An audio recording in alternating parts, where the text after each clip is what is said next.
이제 무더위도 좀 지나가고 8월에 이제 마지막 주일, 가을로 접어드는 복된 주일입니다. 좀 전에 우리가 인사하기를 주님 안에서 평안하십시오 이렇게 인사를 했는데, 여러분, 우리가 평안을 누릴 수 있는 이유가 무엇일까요? 이 세상 속에서 우리의 마음에 만족과 평안의 이유가 있다면 무엇을 할 수 있을까요? 여러분들이 재산이 넉넉하기 때문입니까? 나는 몸이 아픈 데도 없고 건강하기 때문일까요?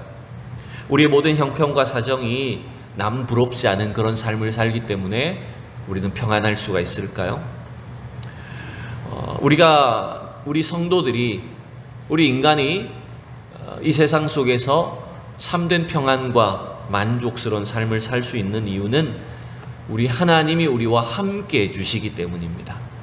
내가 아무리 부유하고 문제가 없고 건강한 삶을 산다 그래도 여러분, 우리의 주변에는, 우리의 삶에는 늘 사고도 일어나고 또 질병도 있고 언제 어디서 어떤 문제가 터질지 모르는 그런 불안한 삶을 살 수밖에 없습니다. 그러나 하나님의 백성들은 날마다 우리 하나님이 우리의 목자가 되어주셔서 우리와 함께 하시기 때문에 우리는 주님이 주시는 참된 평강을 살 수가 있는 것입니다. 여러분, 반대로 생각해 보면 우리가 만약 목자 되신 주님과 함께 하지 못한다면 여러분, 그것만큼 불쌍하고 위태로운 삶이 없다라고 하는 걸 여러분 기억하셔야 돼요. 그래서 주님은 마태복음 9장에 보면 하나님과 함께 하지 않는, 하나님을 알지 못하는 많은 무리를 향해서 이렇게 말씀하셨어요. 무리를 보시고 불쌍히 여기시니 이는 그들이 목자 없는 양같이 고생하며 기신함이라 라고 했어요. 오늘 시편 23편의 말씀 우리가 계속해서 살펴보고 있는데, 시편 23편의 고백은 다윗이 그냥 예술가적인 관점에서 그가 어떤 시를, 아름다운 시를 만들어낸 것이 아닙니다. 이것은 자신의 직접적인 경험을 통해서 우러나온 믿음의 간증인 것입니다. 근데 중요한 것은 뭡니까? 이 여호와 하나님이 나의 목자가 되셔서 나와 날마다 함께 하시고 부족함이 없는 삶을, 주님이 주시는 그 평강을 누리는 이 복된 은총이 다윗의 것으로만 그치면 안 된다고 하는 것입니다.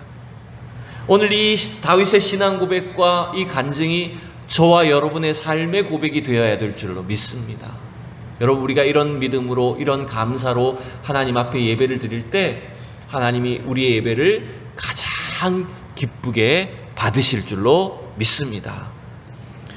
여러분, 오늘 2절의 말씀을, 시편 23편을 우리가 한 절 한 절 제가 좀 살펴보고 있는데, 평소에는 그냥 너무나 유명한 구절이고 우리가 많이 알고 있는 시편이라고 생각해서 그냥 대충 읽고 넘어갔었지만, 이 한 절 한 절을 가만히 깊이 묵상하면서 읽으면 참 놀라운 것들을 발견하게 됩니다. 2절 말씀을 우리가 다시 한 번만 읽어볼까요? 시작. 그가 나를 푸른 풀밭에 누이시며 쉴 만한 물가로 인도하시는도다. 아멘. 여러분, 목자 되신 하나님께서 다윗을, 양과 같은 다윗을 인도하시고 그에게 어떤 것들을 공급해 주시는지를 2절의 말씀에 기록을 하고 있습니다. 푸른 풀밭에 누이시고 쉴 만한 물가로 인도하신다는 거예요. 근데 우리가 여기서 조금 더 주목해야 될 것이 뭐냐면, 특이한 게 있습니다. 그게 뭐냐면 푸른 풀밭에 양을 누이신다는 겁니다. 양이 눕는다는 거예요. 이게 우리는 뭐 양을 키워본 적이 없어서 양이 눕는지 앉아 있는지 주로 서서 있는지 별로 이게 생각지는 못했는데, 저도 이 말씀을 준비하면서 가만히 들여다보니까 양이 앉아 있는 모습을 별로 본 적이 없는 것 같아요. 양이 누워 있는 걸 여러분 본 적이 있습니까? 제가 그래서 인터넷을 막 뒤져봤어요. 도대체 양이 언제 누워 있나? 막 이걸 과학적으로 알 수도 없고, 양 키우는 사람한테 물어볼 수도 없고, 제 나름대로 이렇게 판단을 해본 결과 이 초식 동물인 양이 누워 있다는 것은 여러분, 이건 결코 흔한 일이 아니라는 겁니다. 여러분, 왜 그렇죠? 초식 동물은 늘 누굴 신경 써야 됩니까? 네, 사방에 다가오는 그 맹수들이 어디 있나를 신경을 쓰고, 그 맹수가 발견되면, 인기척이 느껴지면 초식 동물들은 바로 튀어야 되는 거예요. 바로 도망을 가야 돼요. 그래서 얘들은 주로 우리가 소도 그렇잖아요. 어릴 때 저도 시골에 소를 키워봤지만 소도 이렇게 누워서 자는 경우도 잘 못 봤어요. 대부분 서서 자더라고요. 소도 그렇더라고요. 초식동물이라 그런 겁니다. 양도 누워있다라고 하는 것은 제가 이렇게 인터넷을 보니까 이런 경우더라고요.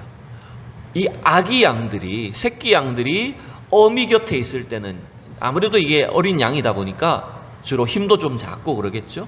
또 어미가 옆에 있다 보니까 그것이 든든해서인지 누워있을 때가 많은 거예요.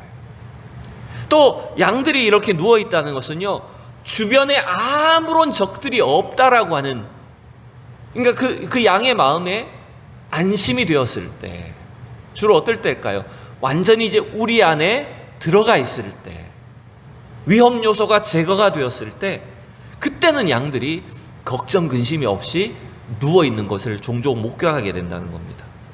그러니 여러분, 오늘 이 구절이 푸른 풀밭이 너무 좋아서 누워있다는 개념이 아닌 거예요. 너무 시냇물이 너무 잔잔하고 평화로워서 거기 양들이 그냥 만끽하면서 앉아있다, 누워있다는 개념이 아니라 누가 함께하고 있기 때문일까요? 누가 양들을 지켜주기 때문일까요? 그렇죠. 목자가 양과 지금 함께하고 있기 때문에, 양들은 자기 곁에 있는 그 목자로 인해서 완전히 안심하고 있다는 거죠. 그렇기 때문에 이 양들은 그 푸른 풀밭에 쉴 만한 물가에 안심하고 누워 있을 수가 있다라고 하는 것입니다. 만약 여러분 목자가 함께 하지 않는다고 생각해 보십시오. 지금 양에게 목자가 없어요. 같이 있지 않아요. 그러면 아무리 좋은 풀밭, 아무리 경치가 좋고 평화로워 보이는 그 물가라고 할지라도 양들에겐 그 상황이 어떤 일이 됩니까? 환경은 아무리 좋아도 목자가 함께하지 않는 상황이라면 양에겐 그 시간은 공포의 시간, 두려움의 시간이 될 겁니다. 늘 불안할 수밖에 없는 거예요. 누울 수가 없는 거예요. 그리고 여러분, 오늘 이 2절의 말씀이 푸른 풀밭 쉴 만한 물가로 인도하신다라고 했는데, 이게 이제 원어 성경을 보면 이 푸른 풀밭이라는 뜻이 뭐냐면요, 연한 풀, 새로 돋아나는 풀을 말하는 겁니다.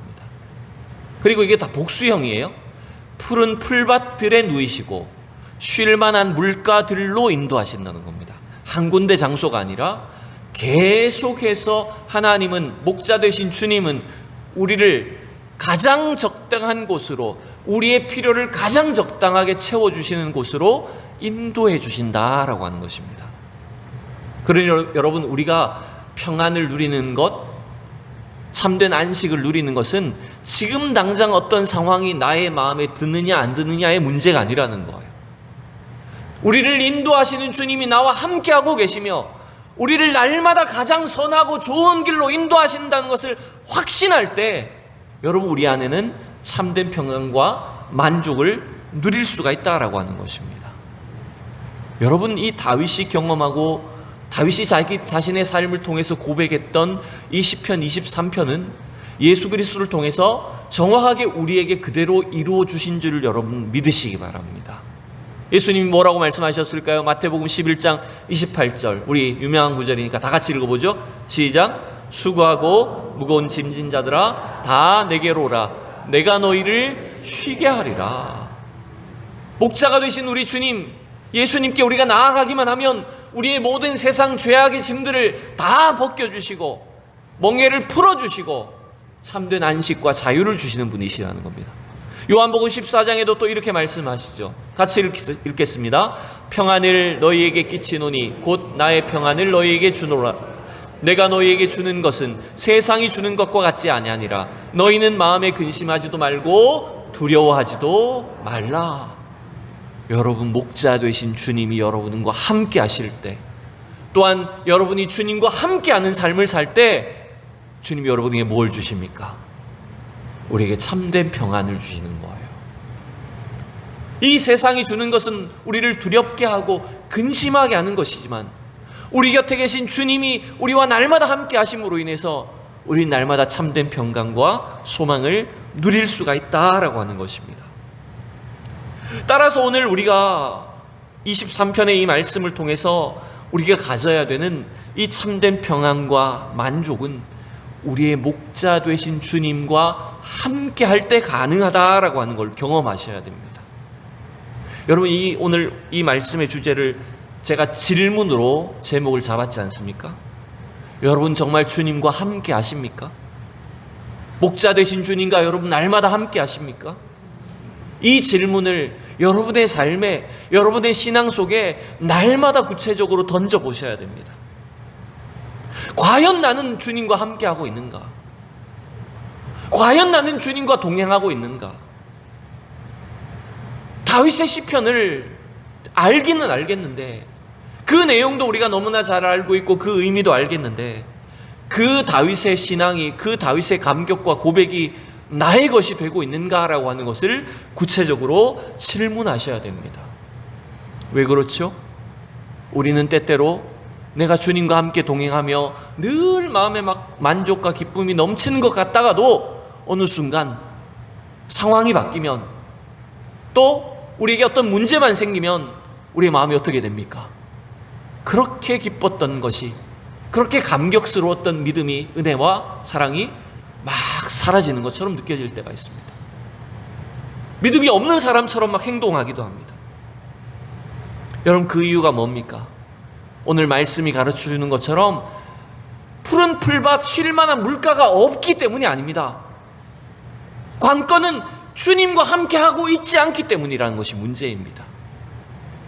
목자를 잃어버린 양처럼 우리가 주님과 함께하지 않기 때문에 우리 마음의 그 참된 평안과 안식이 없어진다라고 하는 것입니다. 여러분, 양의 생명은 목자와 함께할 때 가능한 거예요.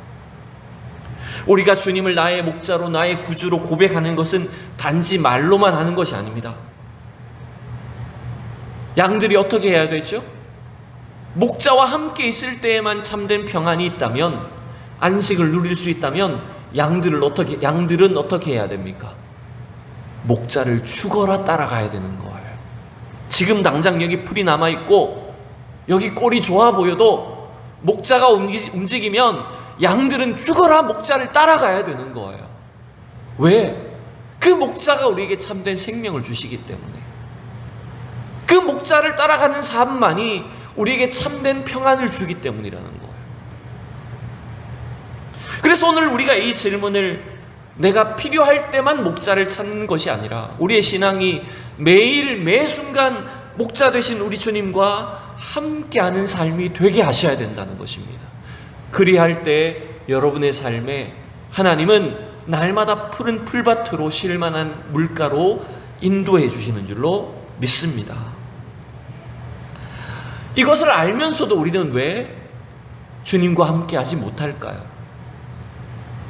다윗의 이 시편과 같은 이런 믿음이 위대하다는 것, 그 축복과 은혜를 우리가 알고 이미 경험해 보기도 했고 그것들을 때때로 누리기도 하면서 우리는 왜 주님과 함께 하지 못하고 살아갈까요? 예수님을 믿는다고 하면서도 나 혼자 돌아다닐 때가 참 많고 내 멋대로 살고 잘 때가 많지 않습니까? 나 혼자 충분히 좋은 풀밭을 찾아다닐 수 있다고 생각하고 충분히 나는 내 목을 죽일 수 있는 물을 찾아낼 수 있다고 자신만만해하면서 주님이 없이 여러분 혼자서 멋대로 돌아다니는 양처럼 그렇게 살지 않습니까? 여러분, 이건 우리가 하나님을 알지 못하는 세상 사람들을 향해서 지적하기 전에 먼저 우리 자신들의 믿음을 살펴봐야 된다는 거예요. 여러분, 왜 이런 일이 생겨날까? 제가 보니까 한 두 가지 이유가 있어요. 왜 우리가 목자 되신 주님과 함께 하지 않을까요? 그 이유는 뭐냐면 사탄이 우리 속에 이 교만이라고 하는 죄를 심어주기 때문입니다. 인류가 타락해서 범죄해서 하나님으로부터 멀어지게 된 가장 근원적인 죄가 뭡니까? 교만입니다, 여러분. 선악과를 따먹는 그 죄는 행동으로 나타난 죄지만 그 죄의 행동이 나타나게 된 배경에는 교만이라고 하는 범죄가 들어있습니다. 하나님처럼 높아질 수 있다고, 하나님처럼 되고자 하는 그런 교만한 마음을 우리 인간의 마음속에 심어줌으로 인해서 우리는 에덴 동산이 아니어도 얼마든지 다른 데서 살 수 있다, 얼마든지 하나님이 없이도 나는 푸른 풀밭으로 쉴 만한 물가를 찾을 수 있다라고 하는 그 교만한 생각들이 우리를 하나님으로부터 멀어지게 하는 거예요. 주님과 함께하지 않는 삶을 살아도 되는 것처럼 이렇게 착각하게 만들었다는 것입니다. 여러분, 에덴 동산이 왜 에덴 동산일까요? 에덴 동산이 왜 낙원이고 천국일까요? 먹을 것이 널렸기 때문일까요? 일하지 않아도 평생 먹고 살 수 있기 때문일까요? 옷을 다 벗고 다니니까 천국인가요? 여러분, 그 에덴 동산이 낙원인 것은, 천국인 것은 과실 열매가 12달 넘쳐나기 때문이 아닙니다. 그곳은 주님과 함께하는 곳이기 때문에 그렇습니다. 그게 천국의 비결인 거예요. 그러나 사탄이 우리 마음속에 끊임없이 이 교만이라고 하는 죄를 심어줌으로 인해서 우리는 하나님이 없이도 나는 얼마든지 천국을 살 수 있다라고 착각하려는 겁니다. 여러분, 반대로 생각해 보세요. 우리가 부족한 것이 없고 모든 것을 다 풍족하게 소유하고 누리고 살고 있다라고 할지라도 주님이 여러분과 함께하지 않는다면, 그래서 여러분 마음에 평화가 없고 가정이 불화가 일어나고 날마다 뭔가 우리 마음속이 갈라지고 나누어진다면 여러분, 과연 그곳이 천국일 수 있습니까? 그곳이 에덴 동산일 수 있습니까? 주님이 함께하지 않는 순간 이미 에덴 동산이 아닌 겁니다. 그래서 하나님은 아담과 하와를 쫓아내버리신 거예요. 그래, 너희들이 한번 찾아봐라. 너희들이 한번 그 푸른 풀밭으로 쉴 만한 물가 한번 찾아보라고 보내버리는 거예요. 여러분, 하나님이 없는, 주님과 함께하지 않는 우리 인간의 삶은 그 어디에도 천국이 없는 거예요. 두 번째, 여러분, 왜 우리가 주님과 함께하지 않는 삶을 살아도 된다고 착각을 할까요? 그 이유는 뭐냐면 이 세상이 우리 주님이 아닌 주님 외에 또 다른 목자를 따라가도 된다라고 가르치기 때문입니다. 세상은 우리에게 끊임없이 예수 그리스도 이외에 또 다른 구원자나 또 다른 우리의 인생의 목자들을 자꾸 가르쳐 줍니다. 왜 그렇게 힘들게 교회만 다녀? 이 세상에 얼마나 재밌는 게 많은데 교회만 다니면 얼마나 지루하냐? 좀 나가서 즐겨라. 여러분, 우리에게 참된 만족과 행복과 평강을 주시는 것이 우리 주님과만 동행하는 것이 아니라 이 세상에 있는 그 일들을 즐기고 내가 원하는 것들을 얼마든지 마음대로 해도 된다는 것처럼 이 세상이 우리에게 가르쳐주고 있다는 거예요. 여러분, 우리에게도 늘 그런 유혹이 있지 않습니까? 좀 뭔가 내가 원하는 일을 해보고 싶다. 좀 이 삶을 벗어나서 남들처럼 즐겨보고 재밌게 살아보고 그게 행복이지 않을까. 여러분, 이 세상은 우리에게 끊임없이 그러한 욕심을 가르쳐 줍니다. 여러분, 이게 점점 지나쳐서 어떻게 될까요? 우리가 참으로 동행해야 될, 따라가야 될 우리 주님 외에 말 그대로 주님을, 술주자 주님을 나의 목자로 삼고 살아가는 겁니다. 여러분, 오늘날 우리 현대인들의 가장 어쩌면 큰 문제는 뭐냐면 늘 뭐와 동행할까요? 이 스마트폰과만 동행하는 거예요. 떨어지면 큰일 나요. 여러분, 손에서 핸드폰이 사라지면 어떻게 될까요? 막 정신을 못 차립니다. 여러분, 우리가 주님을 그와 같이 생각하고 살아갑니까? 내가 한순간도 주님과 떨어질 수 없어라고 어쩌면 스마트폰보다 더 못하게 주님이 없이는 살아도 이 세상에 있는 것이 없이는 내가 절대로 못 산다고 이렇게 살아가지 않습니까? 여러분, 세상이 우리를 그렇게 속이는 것입니다. 주님만 믿고 따라가는 것은, 주님과 동행하는 것은 뭔가 재미없고 지루하고 힘들다. 왜 그래야 되냐? 좀 뭔가 다른 것을 찾아봐라. 이런 마음의 유혹과 속삭임을 우리에게 끊임없이 주고 있다는 거예요. 여러분, 속으시면 안 돼요. 우리 주님이 우리에게 주시는, 우리가 주님과 함께 할 때 우리에게 주시는 그 참된 평강과 안식 외에 이 세상이 주는 것은 다 사실은 가짜라고 하는 거예요. 며칠 전에 교회 주차장에 제가 차를 뺐는데 차 밑에 새끼 고양이 2마리가 있더라고요. 제가 그날 오전에 분명히 개들이 엄마 따라다니는 걸 봤거든요. 어미를 졸졸 따라다니면서 누워서 젖도 먹고 하는 걸 봤어요. 근데 제가 차를 움직이는데 보니까 비가 막 쏟아지는데 이제 비를 피해서 새끼 고양이가 차 밑에 있더라고요. 그럼 저는 이제 볼일을 보러 나갔죠. 근데 조금 있다가 왔더니 저희 딸이 그 중에 한 마리를 주운 거예요. 한 마리는 엄마 따라갔는데 한 마리가 못 따라간 거야. 얘가 그냥 비를 쫄딱 맞아가지고 어디 가지도 못하고 있는 거예요. 그래서 애를 데리고 와서, 고양이를 데리고 와서 이제 집에 가서 닦이고 뭐 이렇게 했어요. 또 저희 집 사람이 와가지고 보니까 아무래도 키워야 될 것 같은데 키우고 싶은 마음이 생겼나 봐요. 그래가지고 막 가서 막 집도 하나 사오고 먹이도 사오고 막 한 거예요. 막 목욕시키고. 저는 그랬죠. 와서 안 된다. 이거 죽을 수도 있다. 사람 손에 큰 게 아니니까 오래 못 갈 수도 있다. 얘기를 했죠. 근데 어쨌든 이 새끼 고양이가, 여러분 이거 가만히 생각해 보세요. 새끼 고양이의 입장에서는 지금 사람 손에 갑자기 잡힌 것이 어떻게 보면 일시적으로 보면 굉장히 좋은 거예요. 그죠? 비도 안 맞죠. 따뜻한 집에 들어가 있죠. 막 사람이 이렇게 먹이도 막 챙겨주고 이러죠. 일시적으로는 얘는 너무 좋은 거야. 근데 여러분, 그게 그 새끼 고양이에게 진짜 평강일까요? 물론 이게 얘가 사람 손에 길들여지면 바뀌긴 하겠지만 지금 이 상태에서는 이 새끼 고양이에게 진짜 필요는 뭘까요? 진짜 그 새끼 고양이에게 참된 평강은 뭘까요? 누구와 함께 있어야 됩니까? 어미와 함께 있어야 됩니다. 아니나 다를까 몇 시간이 흘렀는데 이미 밖엔 깜깜해져서 저녁이 됐어요. 근데 어미 고양이 소리가 나더라고요. 새끼를 막 찾아요. 돌아다니면서. 제가 그랬죠. 반드시 찾는다. 돌려줘야 된다. 그래서 제가 막 얘기를 해갖고 새끼를 다시 주차장에 풀었어요. 그랬더니 얼른 와가지고 새끼도 계속 울고 어미도 새끼를 물고는 바로 사라지더라고요. 여러분, 그 새끼 고양이에게는 어미와 함께 있는 것이 참된 평강인 거예요. 여러분, 우리 세상은 이와 같이 우리에게 이 세상이 주는 달콤한, 이 세상이 주는 일시적인 만족, 그 쾌락, 그 기쁨이 우리에게 참된 평강인 것으로 우리를 속인다는 거예요. 여러분, 하나님의 백성, 하나님의 자녀는 주님과 함께 할 때에만 우리에게 참된 평강이 있는 줄로 믿습니다. 이게 다윗이 우리에게 가르쳐주는 바입니다.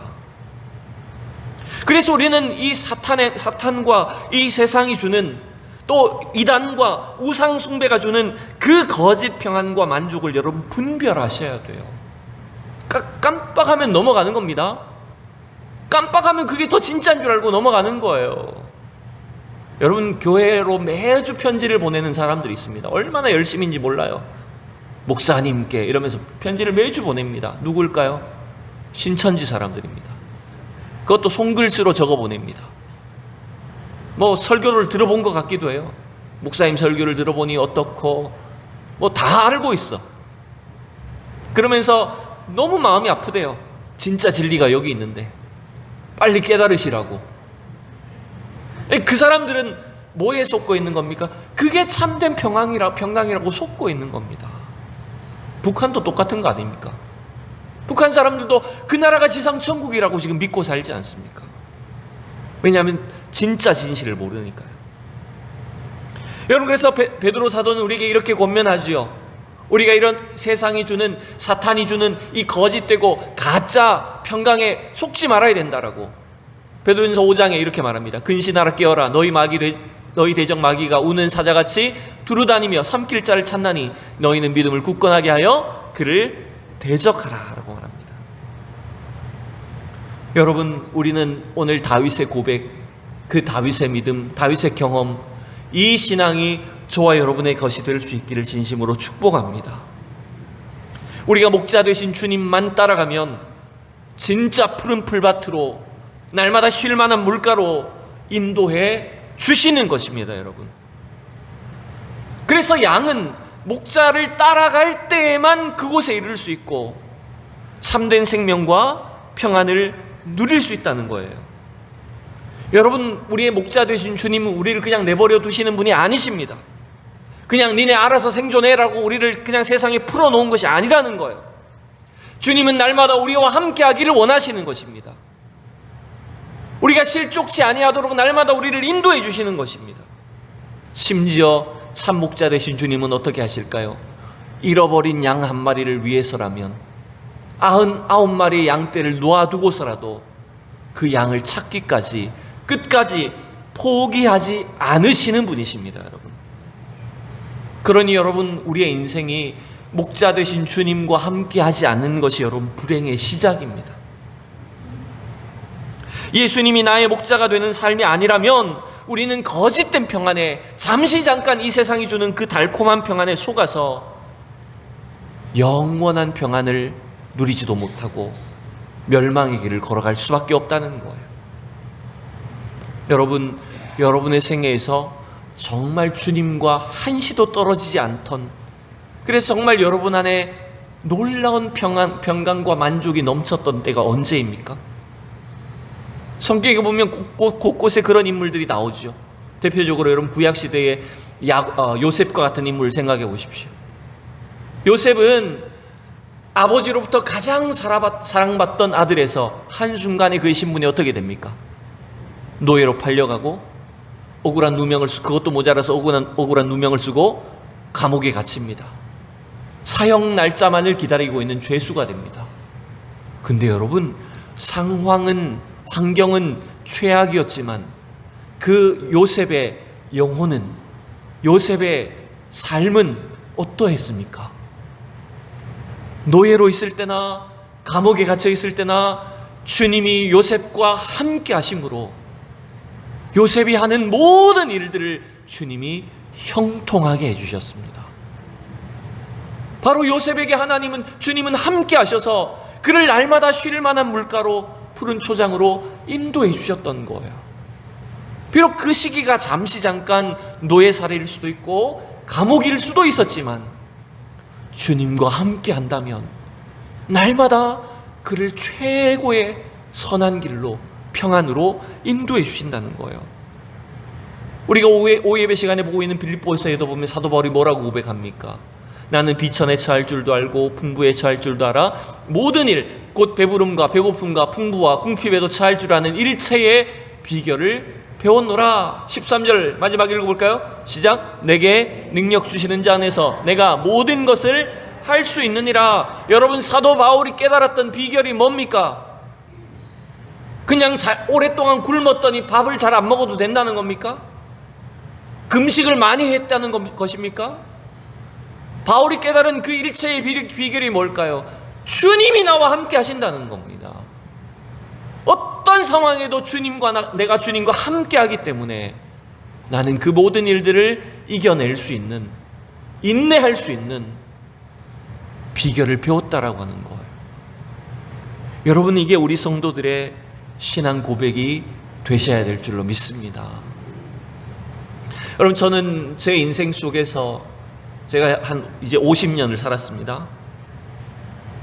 한국 나이로 이제 50살인데 제 생애 속에서 언제 내가 주님과 가장 가까이 했나, 날마다 매 순간마다 주님과 한시라도 떨어지지 않으려고 노력했던 적이 언제인가를 생각해보면, 돌이켜보면 제가 대학교 4학년 때였어요.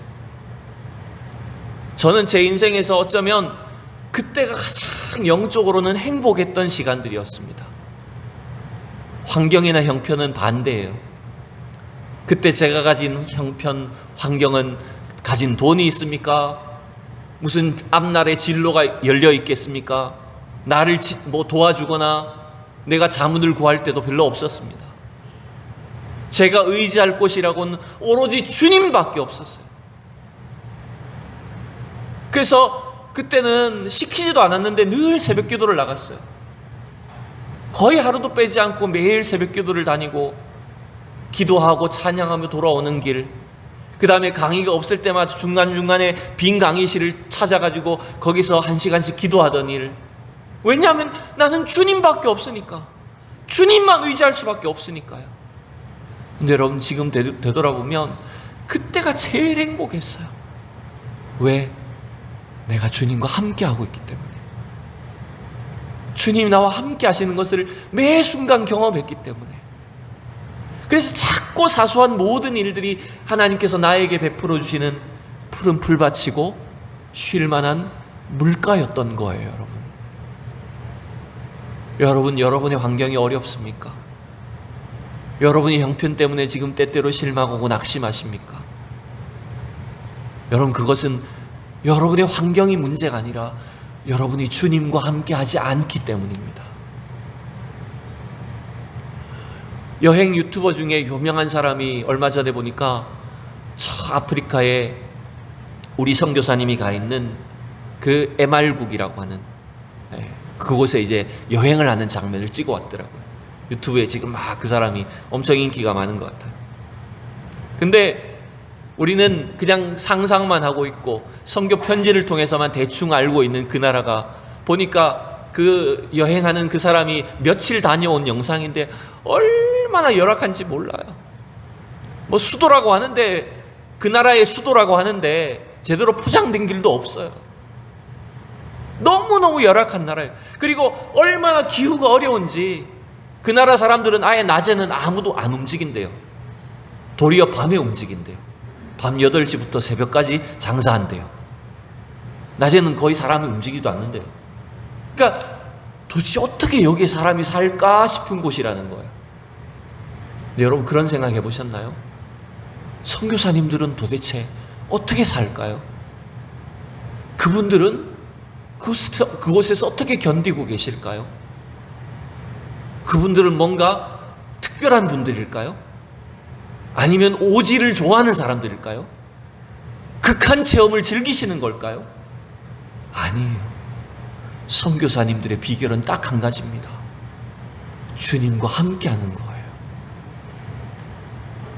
그 황량한 사막 속에서도 우리라면 한시도 견딜 수 없을 것 같은 그 환경에도 날마다 주님과 함께하기 때문에 그곳에서 푸른 풀밭의 삶을 살고 쉴 만한 물가를 경험하고 계시는 거예요.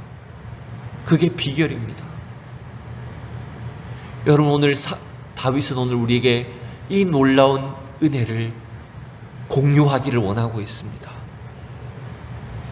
목자 되신 주님 때문에 여러분이 그 주님과 함께하기 때문에 여러분 삶의 어떤 어려운 환경을 또 고난을 쉴 만한 물가로 푸른 풀밭으로 바꾸실 수 있기를 축복합니다. 다윗이 가르쳐주는 그 진정한 평안과 만족과 기쁨의 비결은 여러분이 주님과 함께 하시는 겁니다. 주님이 움직이면 여러분 주님을 따라가야 됩니다. 끝까지 주님만 붙잡으시길 바랍니다. 죽도록 주님을 따라가셔야 됩니다. 거짓 평안에 속지 마시고 이 세상이 가르쳐주는 그 헛된 평안에 그 달콤한 유혹에 넘어가지 아니하고 나에게 참된 평안과 안식을 주시는 그 목자 되신 주님으로 인해서 날마다 푸른 풀밭으로 쉴 만한 물가로 참된 평안을 경험하는 우리 성도들이 될 수 있기를 축원합니다.